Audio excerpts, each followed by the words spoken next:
और देखिए, ईरान ने एटम बम बना लिया, ये बड़ा सवाल है, क्योंकि ईरान में 5.5 तीव्रता का भूकंप आया है। भूकंप के झटके दुनिया भर में, ये उसके कयास लगाए गए भूकंप के झटकों से कि ईरान ने क्या परमाणु परीक्षण किया है। तो ईरान के परमाणु परीक्षण को लेकर एक बड़ा सवाल खड़ा हुआ है, क्या ईरान ने परमाणु बम बना लिया? क्योंकि ईरान में 5.5 तीव्रता के भूकंप ने एक बड़ा सवाल खड़ा कर दिया है। और अगर ऐसा होता है तो फिर अमेरिका और इजरायल के लिए बड़ा सिरदर्द होगा। अमेरिका के साथ वार्ता के बाद ईरान ने दावा किया था कि दोनों के बीच सैद्धांतिक सहमति की दिशा तय हो चुकी है, लेकिन अब अमेरिकी हलचल बता रही है कि हालात युद्ध की दिशा में मुड़ गए। हालांकि अभी तक कोई हमला नहीं हुआ है, लेकिन ईरान के अंदर विस्फोट होने लगे।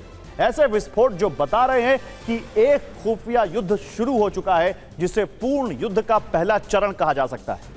लेकिन ऐसा क्यों कहा जा सकता है? कौन है ईरान में धमाकों के पीछे? जवाब इस रिपोर्ट में देखिए। दरअसल ये सवाल उठा रही हैं धमाकों से दहले उन क्षेत्रों की लोकेशन जो बताती हैं कि ये हमले सोची समझी रणनीति के तहत हुए हैं और इसका मकसद है ईरान की रीढ़ पर हमला, क्योंकि ये धमाके कोई इत्तेफाक नहीं हो सकते।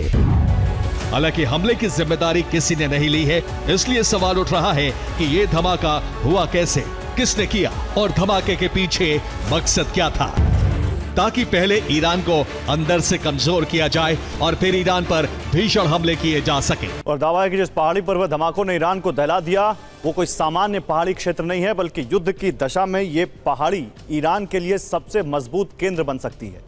ये पहाड़ी शिराज शहर से लगी हुई है, जो शिराज जैसे रिहायशी और स्ट्रेटेजिक जमीन को दुश्मनों से महफूज रखती है। ये पहाड़ियां हैं देराक पर्वत श्रेणी की, जिस पर धमाका तो हुआ, लेकिन किसी ने भी हमले की जवाबदेही नहीं ली। और इसीलिए, क्योंकि इसी पर्वत श्रेणी की पहाड़ियों के नीचे है ईरान की मिसाइल सिटी। हालांकि यह मिसाइल सिटी शहर से लगी है या नहीं, इसकी किसी को जानकारी नहीं है, और धमाकों में सिटी को कोई नुकसान पहुंचा या नहीं, यह भी किसी को नहीं पता। टारगेट 2 शहरयार, टारगेट 3 सबजेवर, जिसने दुनिया के बेहतरीन एयर डिफेंस का तोड़ निकाला है। सीधे हमले के बजाय बड़ा सैबटाश हमला किया है। दरअसल शिराज के बाद ईरान ने जिस शहर में धमाके हुए हैं, वो तेहरान से 46 किलोमीटर दूर शहरयार शहर है। वो शहर जहां मिलिट्री ग्रेड का गोला बारूद और सेना का ईंधन गोदाम है। दावा है कि धमाका इसी ईंधन गोदाम में हुआ, जो अब खाक हो गया। जबकि तीसरा धमाका हुआ है तेहरान से 647 किलोमीटर दूर सबजेवर में, और यहां भी जिस क्षेत्र में धमाका हुआ है वो IRGC की पैरा मिलिट्री फोर्स का बेस है, यानी बासिज फोर्स का ठिकाना।